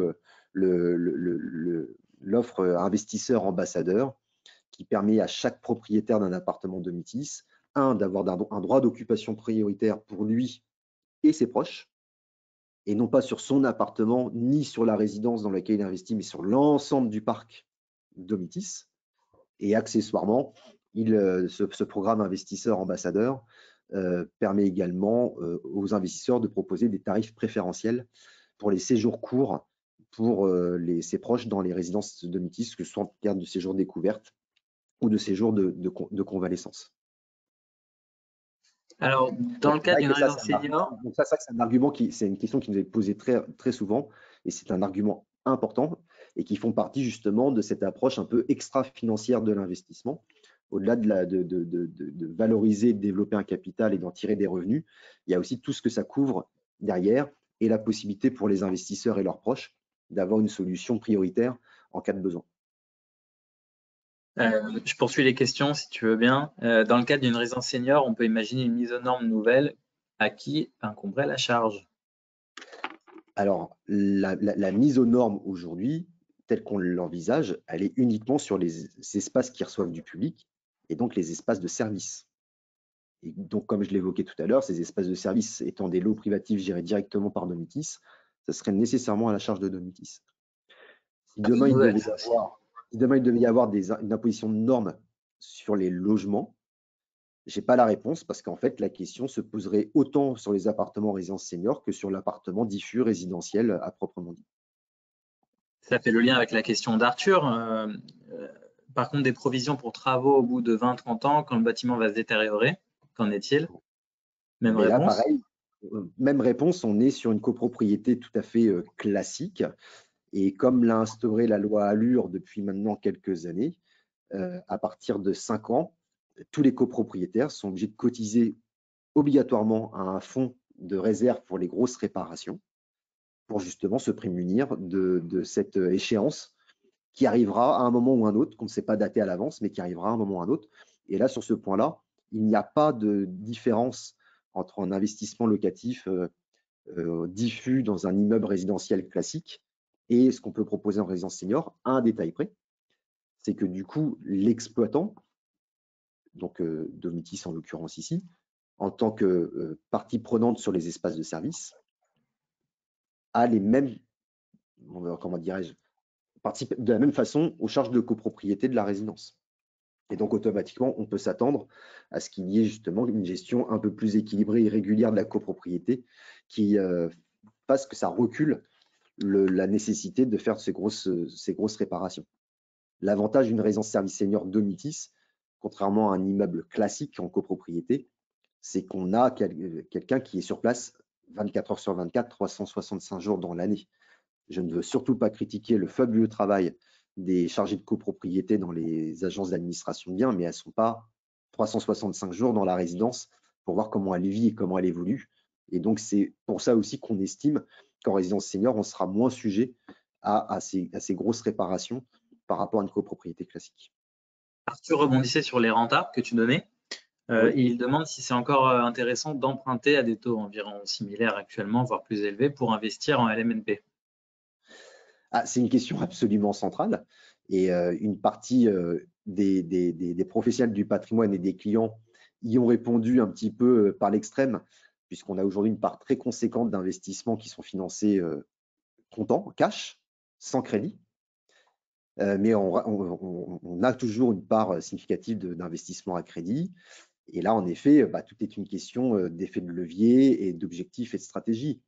N'oublions pas quand même que l'investissement immobilier reste l'une des rares, pour pas dire la seule classe d'actifs que l'on peut acheter sans en avoir l'argent au départ. Donc, est-ce que l'effet de levier est aussi important qu'il y a 2 ans quand les taux étaient à 1%? La réponse est nécessairement non. Est-ce qu'il est devenu pour autant complètement inintéressant? La réponse est non aussi. Tout est une question en effet d'objectifs, de critères et puis aussi de moyens et de situation du client. On voit apparaître évidemment des crédits avec un peu plus d'apport qu'auparavant. On revoit ressurgir des montages qui me paraissent très pertinents, pas faciles à monter, mais très pertinents avec une approche en in fine qui permet à la fois d'optimiser les intérêts déductibles d'un côté et de capitaliser de l'autre avec un placement en nanti au bénéfice du crédit, qui permet également d'augmenter le volet prévoyance de l'opération. Donc, il n'y a pas de réponse, comment dirais-je, stricte sur le sujet. Ce que je sais malgré tout pouvoir dire, c'est que les clients qui s'embarquent à des taux qui sont certes un peu plus élevés aujourd'hui s'inscrivent dans une dynamique de marché où les prix, les rendements sont quand même aussi beaucoup plus importants que ce qu'on a connu il y a ne serait-ce que 18 mois et que ce rendement ne baissera pas alors que les taux d'intérêt, eux, pourraient être amenés à diminuer à court, moyen terme et faire l'objet d'une renégociation. Donc, du coup, c'est toujours une question d'équilibre et de tactique. Et j'ai plutôt envie de répondre à Arthur, si ma mémoire est bonne, que c'est toujours le bon moment d'investir. Peut-être pas pour autant de personnes, parce que c'est un peu plus sélectif, mais c'est toujours le bon moment de faire ce type d'investissement, d'autant plus quand il y a derrière une volonté de préparer ou de percevoir des revenus complémentaires. Alors, tu vas peut-être en parler après, je ne me souviens plus. Si c'est le cas, je te propose de continuer. Mais Gwen demande le niveau de revente et plus généralement, comment se passe le second marché, comment s'organise-t-il? Est-ce que tu en parles plus tard ou est-ce que tu veux qu'on en parle maintenant? Non, on peut en parler maintenant parce que je n'ai pas prévu de le développer. Le marché secondaire est quelque chose qui est maintenant très bien organisé, que ce soit chez Domitis Invest ou sur le marché en règle générale. Je ne vais pas leur faire de publicité, mais il y a aujourd'hui des plateformes qui sont très spécialisées et très structurées sur le sujet. Donc Gridkey, vous retrouvez aussi le second marché sur Gridkey, petite parenthèse fermée. Et plus particulièrement ce second marché de Domitis Invest, mais ça c'est encore une autre parenthèse. Trêve de plaisanterie, sur le marché secondaire, ce qui est surtout très important, c'est de structurer justement la gestion de ce bail. Quand vous avez un appartement qui a été livré il y a 3 ans et qui se retrouve sur le marché secondaire, le revendre à condition ISO de bail, il reste 8-9 ans derrière encore à courir. on est sur quelque chose qui donne encore une bonne visibilité sur le sujet. Quand vous avez une revente d'un logement qui a été acquis et livré il y a 8, 9, 10 ans et sur lequel il reste moins de 2 ans de durée de bail, l'obligation non négociable à mon sens, c'est avant de remettre en vente, c'est de pouvoir justement renégocier avec l'exploitant un renouvellement anticipé du bail pour redonner justement cette visibilité sur 11 ans au nouvel investisseur. Donc, c'est en ça qu'on dit qu'aujourd'hui que le marché s'est structuré, parce qu'il y a vraiment une approche en termes d'ingénierie autour de tout ça. Et ensuite, le marché secondaire répond à d'autres critères et d'autres besoins. Dans un programme neuf, il y a beaucoup de confort. On est sur des normes du dernier moment en termes de construction, donc il devrait quand même avoir un impact bénéfique à terme sur les charges, notamment de grosses réparations. Par contre, il faut souvent porter et absorber la période de construction, donc ça décale dans le temps la perception des revenus locatifs, alors qu'un des investisseurs qui aujourd'hui sont très intéressés par la résidence senior, le statut de loueur en meublé et le bail commercial qu'on propose, mais qui ont besoin de revenus locatifs pour tout de suite, maintenant. Donc du coup, c'est vrai que le marché secondaire répond à ce besoin-là et depuis 2-3 ans, trouve une dynamique intrinsèque assez soutenue et qui permet justement de bien équilibrer le marché avec une bonne liquidité sur le sujet, quoi. Super. Bon, tout ça est très précis. Est-ce que tu veux continuer? Donc, désolé s'il y a quelques questions que je ne reprends pas, soit elles font un peu doublon, soit on y reviendra plus tard. Un petit focus quand même, parce que l'investissement soit fait sur un programme neuf ou sur un lot à la revente sur le marché secondaire, le dénominateur commun malgré tout aussi, c'est de faire cet investissement dans le cadre de la location meublée non professionnelle, qui est un sujet qui est assez ancestral en matière de stratégie patrimoniale, mais que beaucoup ont découvert ou redécouvert ces derniers jours et ces dernières semaines autour des débats autour de la loi de finances. Ce qu'on peut dire aujourd'hui sur l'investissement LMNP qui paraît important, c'est que voilà, c'est pas une loi à proprement dit, la location meublée, contrairement au dispositif Pinel, mais plutôt un statut qui va régir une activité et déterminer la fiscalité et les conditions qui lui sont applicables. En l'occurrence, en matière de location meublée, comme on n'est pas sur une location nue par opposition, nous relevons du régime des bénéfices industriels et commerciaux. Aujourd'hui, il y a 4 catégories de logements qui sont éligibles au statut LMNP. Je vous les redonne rapidement. Une chambre ou un appartement indépendant loué en tant que résidence principale ou temporaire. Donc ça, on est dans le diffus résidentiel. Un appartement en résidence-service, bien évidemment, étudiant, senior ou de tourisme. Une partie de la résidence principale du loueur également. Et enfin, tout ce qui va être location saisonnière de type chambre d'hôte, gîte rural ou meublé de tourisme notamment. Aujourd'hui, ce que l'on peut rappeler, c'est que quand on est dans le cadre d'une location meublée et qu'on relève donc des revenus BIC, enfin du régime des BIC, vous avez à votre disposition 2 régimes déclaratifs. Un premier régime optionnel jusqu'à 72 600 €, qui est le régime micro BIC, qui permet finalement d'avoir un abattement forfaitaire de 50% sur l'ensemble des loyers que l'on a perçus. Et vous pouvez opter également pour le régime réel, soit dès le départ, soit parce que vous dépassez les revenus. Et ce régime réel, lui, comme son nom l'indique, va vous permettre de déduire la réalité des charges supportées par cet investissement et de bénéficier également d'un mécanisme d'amortissement que vous allez pouvoir venir déduire des loyers. Schématiquement, ça donne quoi?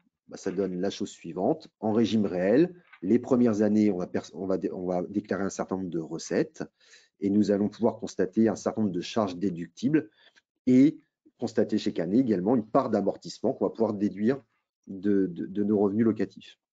Lorsque ces charges déductibles sont plus importantes que le montant des loyers, ça constitue donc un déficit et ce déficit va être reportable pendant 10 ans sur les revenus BIC de même nature.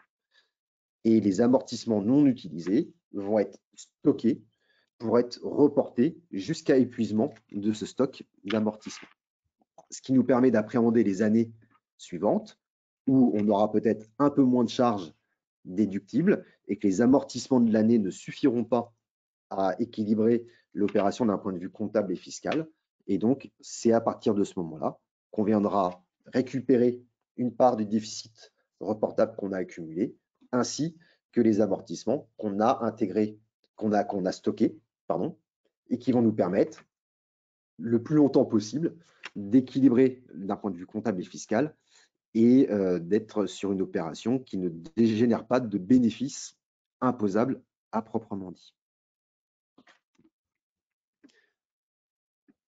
Donc, je ne sais pas si c'est clair pour ça. Gwen avait une question sur la revente dont on parlait tout à l'heure. À moins de 20 ans, quid de la TVA? Alors, en effet, ça, c'est un sujet. Et ça fait partie des points que j'avais développés juste après. Puisque le Elementor service, au-delà de bénéficier, de permettre les amortissements en régime réel, permet également, et ce n'est pas négligeable, de financer son investissement hors taxe, puisque 20% de la TVA est récupérée par l'investisseur. Lorsqu'un investisseur achète son appartement donc neuf, il achète TTC, il le finance hors taxe par le mécanisme de récupération de la TVA. Cette TVA est réputée et réellement acquise qu'au bout de 20 ans. Ça veut donc dire que si on est amené à sortir de cette activité de location meublée avant ces 20 ans, le contribuable, l'investisseur, le loueur en meublé, est redevable du remboursement de la TVA au prorata du nombre d'années à courir. Pour prendre un exemple qui m'arrange bien, si on stoppe l'activité de location meublée au bout des 10 ans, l'investisseur sera donc redevable de rembourser 50% de la TVA à l'administration fiscale. Mais vous remarquerez que je n'ai pas parlé ni de revente, ni d'autres termes, j'ai parlé de continuité d'activité. Lorsqu'un investisseur va revendre, par exemple, au bout de 10 ans, il va y avoir ce qu'on appelle un transfert d'activité au nouveau loueur en meublé. Et donc, c'est ce nouvel investisseur qui va prendre le relais sur l'engagement de portage de TVA pendant les 20 ans. Donc, c'est assez neutre, c'est assez équilibré. Et finalement, ce risque est inexistant quasiment, en fait. Comment? Ce risque est quasi inexistant à partir du moment où quelqu'un reprend. Non, il n'est pas inexistant et c'est pour ça que c'est très important sur le marché secondaire de passer par des structures spécialisées telles que Domitis Invest et autres, parce que c'est des sujets qui ne sont pas forcément très bien couverts au niveau des notaires. Et on a déjà vu par le passé des investisseurs se faire redresser fiscalement parce que le notaire n'avait pas intégré cette clause d'universalité et de transfert d'activité. J'aime bien me la péter un petit peu en le citant celui-ci, parce que c'est un des rares articles du Code général des impôts que je connais par cœur. C'est l'article 257 bis du Code général des impôts qui est relatif justement à cette portabilité, cette universalité de portage de TVA, tout pendant qu'on est dans le transfert d'activité de loueur en meublé à proprement dit. Dans le cas du neuf, est-ce que Domitis avance la TVA ou pas? Oui, tout à fait. Tout à fait. L'acquéreur achète TTC évidemment son appartement, mais par contre, il finance hors taxe parce que c'est Domitis qui porte la TVA pour le compte de l'investisseur. Super.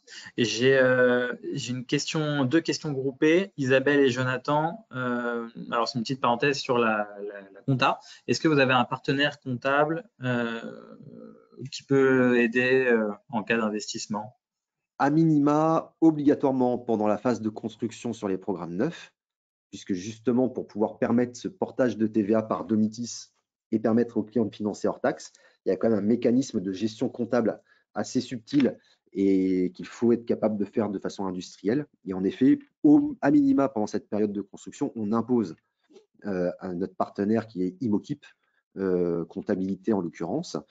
Et évidemment, pour ceux qui le souhaitent, on préconise de confier la gestion comptable et fiscale de l'investissement à Imokip, qui est un des gros professionnels de la place sur le sujet quand même. Et au passage, Gridkey aussi a des partenaires experts comptables, donc vous serez de toute façon en deux. Alors, je continue. Il y a vraiment plein de questions, hein, donc désolé si on prend un peu de temps, un peu plus de temps que prévu, mais bon, vous êtes toujours aussi nombreux, donc je pense que c'est que ça vous intéresse tous. Alors, Jonathan nous demande quid de la revalorisation en cas de revente, plus-value, moins-value? Au niveau du prix de vente, du prix de revente? Ouais, c'est ça.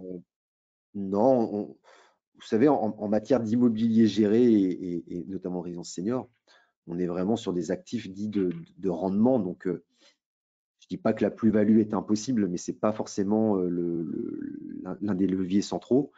On observe généralement que les clients qui ont acheté un bien d'une valeur 100 le revendent 100. Après, tout va dépendre des circonstances de revente et du moment de revente. Je prends toujours cet exemple un petit peu extrême, mais qui a le mérite d'exister. On a livré une résidence en Rhône-Alpes il y a 2 mois de cela, et malheureusement, le client a dû revendre dans le mois qui suit la livraison. Et donc, automatiquement, pour absorber les frais de notaire du nouvel acquéreur, etc., c'est compliqué d'être sur une balance complètement équilibrée. J'ai acheté 100, je revends 100. Mais j'ai envie de dire que c'est les circonstances qui l'imposent.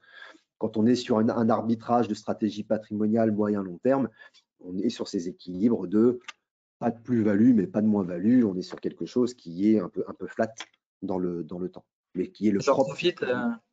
Tu parlais excuse-moi.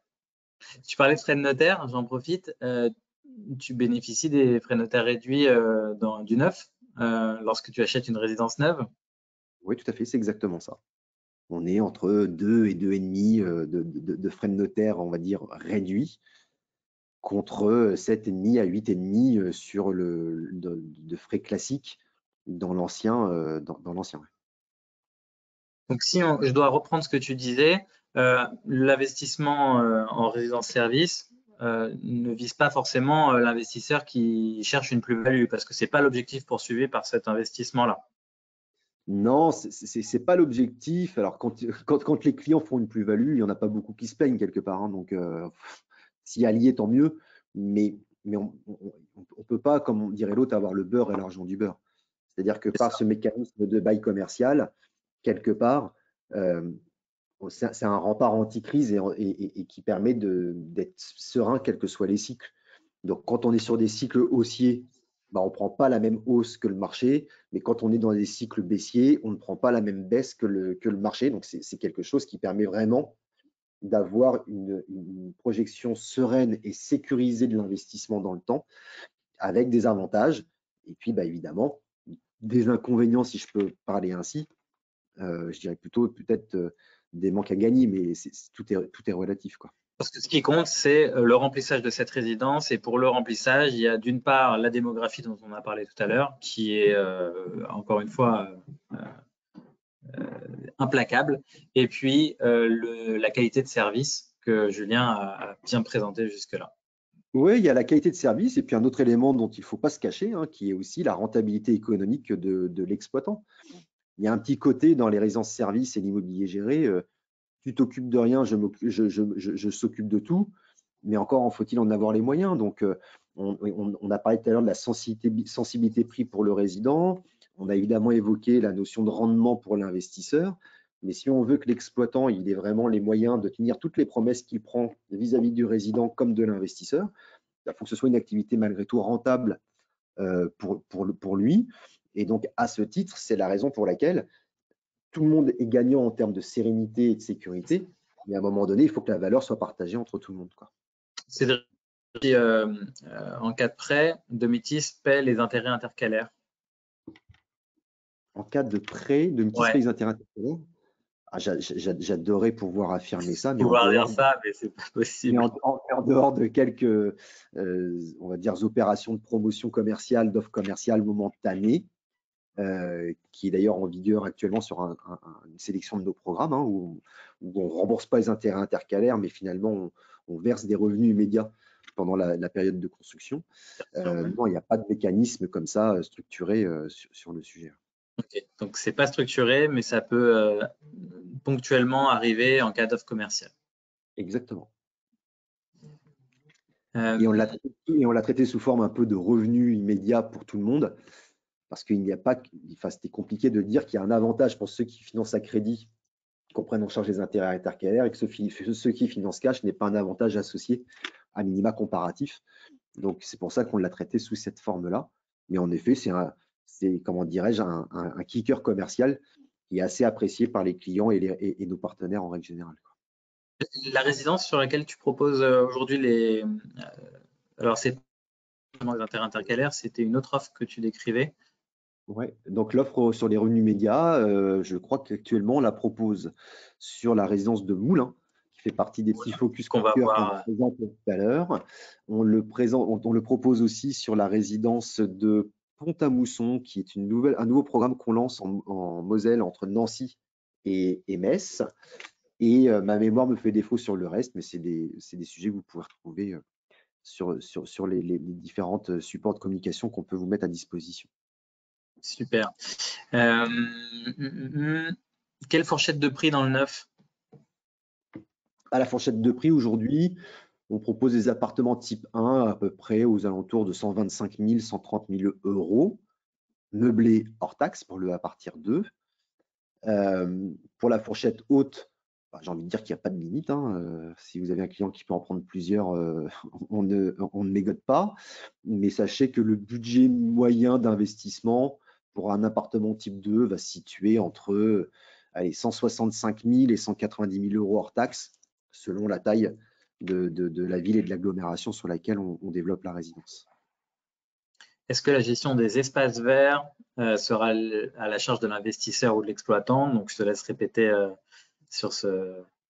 Alors, pour le coup, les espaces verts sont des parties communes, donc dont l'entretien est administré par le syndic de copropriété.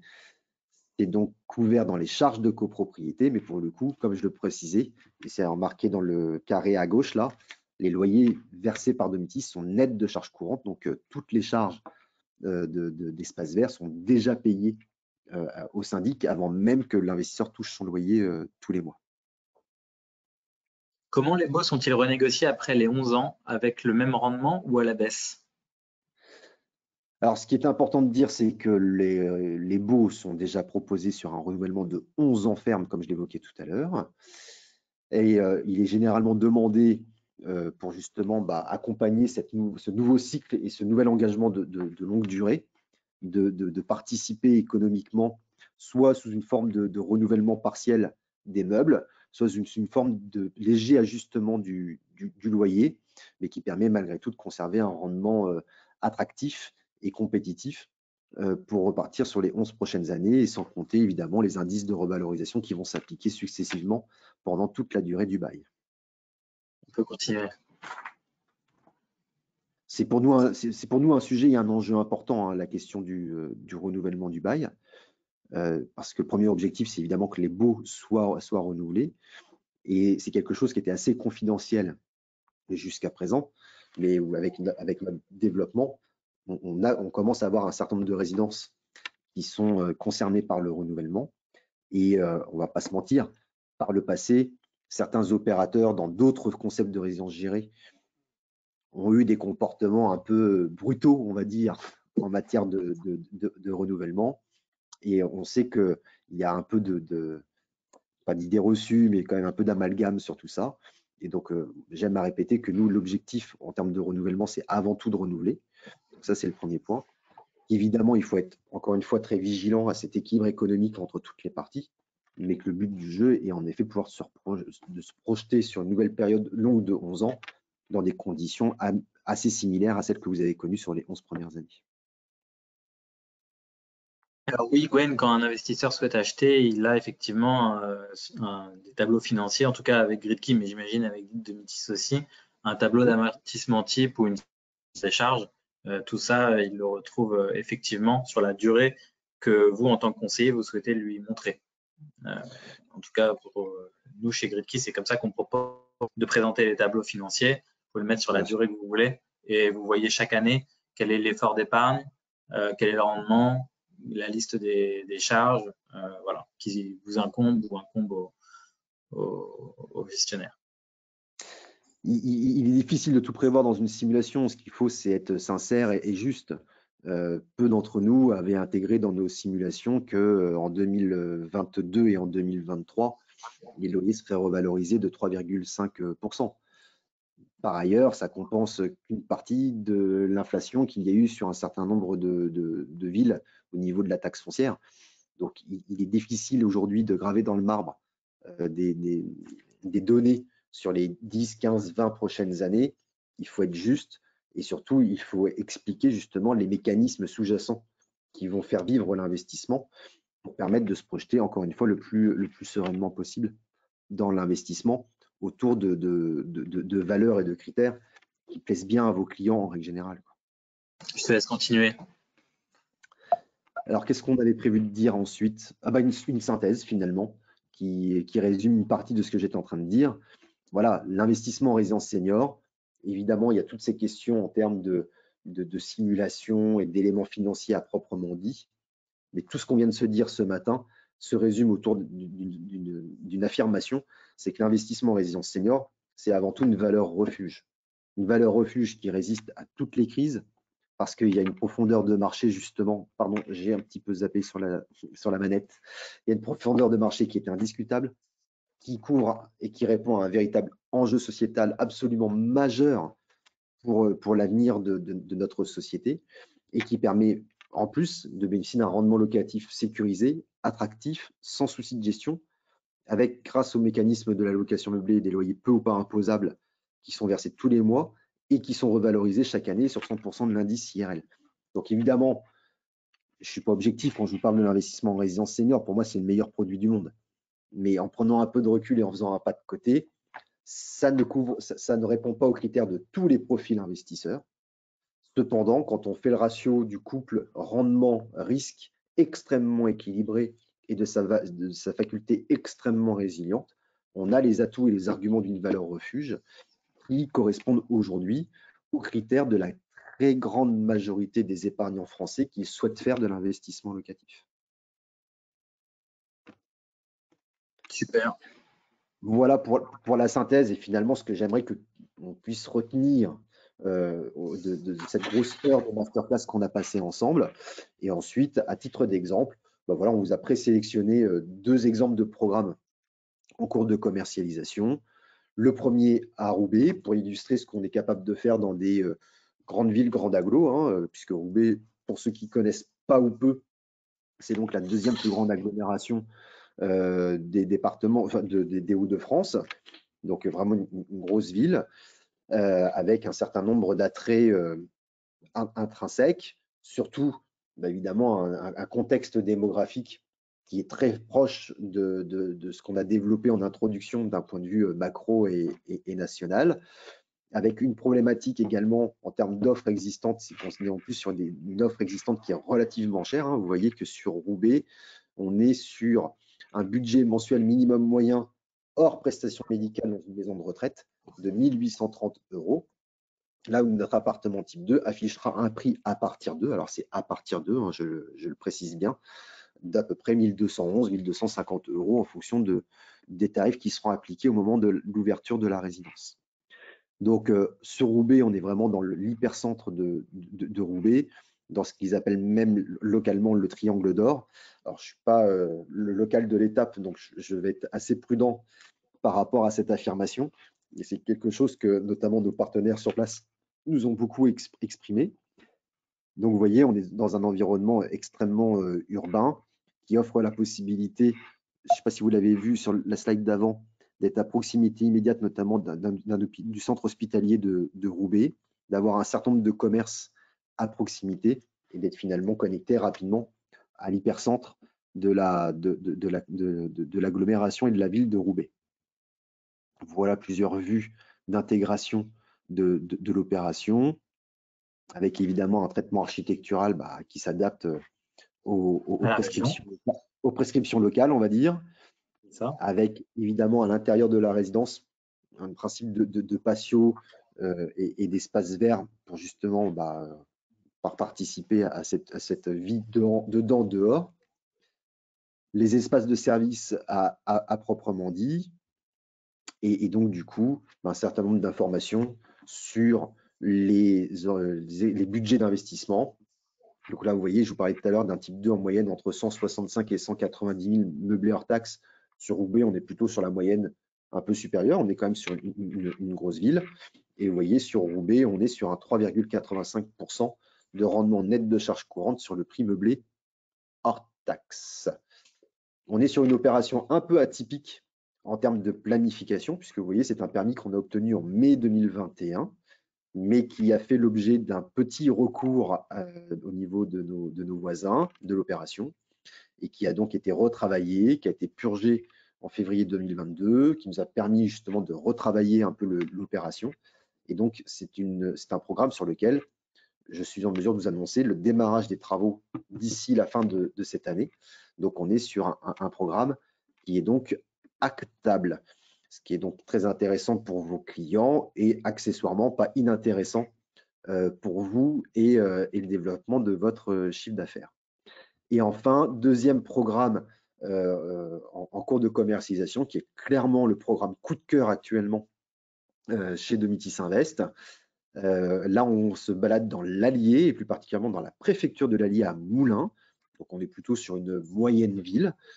Mais vous allez le voir, au-delà des atouts très comment dirais-je, bucoliques de cette région et de cette ville, on est sur les mêmes problématiques démographiques, avec les mêmes problématiques d'offres inférieures aux besoins et assez décorrélées de la réalité des besoins, et avec là, pour le coup, une localisation en hyper centre, et avec une opération assez atypique, puisque la Villa Molinis, comme son nom l'indique, est en fait la rénovation et la restructuration d'une ancienne chapelle, que vous avez percevé peut-être ici dans l'angle du bâtiment, qui est donc conservé, réhabilité et qui va servir en fait de connexion aux deux immeubles neufs qui vont être construits de part et d'autre avec les logements.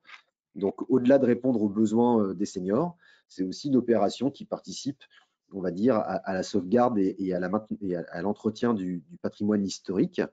Alors là, voilà un petit peu les petits aperçus. Donc, c'est une résidence qui va être très atypique, avec justement ce mélange un peu de modernité qui associé avec justement cette façade historique, qui n'a pas été sans nous poser de soucis, hein, puisque vous allez le voir sur le calendrier, on est là sur un dépôt de permis de construire de 2019 qu'on a obtenu en 2020, qui a été purgé en juin 2020. C'est une opération, pour tout vous dire, qu'on avait déjà lancée commercialement en janvier 2021. Et au moment de démarrer les travaux, malheureusement, le ministère de la Culture nous a imposé des fouilles archéologiques que l'on a donc fait, que l'on a donc prescrit. Et donc, c'est une opération qui est également en démarrage travaux, qui est donc également actable incessamment sous peu et qui vous permet de positionner vos clients dans un délai relativement court entre réservation, signature notaire et justement perspective de livraison et accessoirement passage chez notaire pour vous aussi. Voilà ce que je pouvais vous dire. Donc, une question à projet. Les Domitis Invest sont à votre sujet. Tristan l'a déjà répété 2 ou 3 fois, mais l'ensemble de notre offre est également disponible sur la plateforme de chez Gridkey. Donc, n'hésitez pas à les solliciter pour avoir toute précision et information sur notre offre du moment. J'espère que ça vous a plu. Merci beaucoup, Julien. C'était très, très précis, très clair. Et vu le nombre de questions, c'est que tu as été très intéressant. Donc, bravo. J'en profite, je vous demande un petit service. Si vous pouviez, que ce soit sur notre chaîne YouTube où vous retrouvez l'ensemble de nos masterclass, l'ensemble de nos webinaires, eh bien, suivre la chaîne et mettre des commentaires sympas si ça vous plaît. Pareil, sur LinkedIn, n'hésitez pas à me rajouter moi ou à suivre la société Gridkey. Vous pouvez faire la même chose avec Julien et Domitis. On sera ravis de vous retrouver dans les prochains webinaires. Hein. Vous le savez, c'est quasiment toutes les semaines, sauf exception. Voilà, on est très contents. Merci Julien, merci à tous et puis je vous souhaite un excellent appétit. À très bientôt. Tout le monde et excellente journée à tout le monde. À très vite. Au revoir.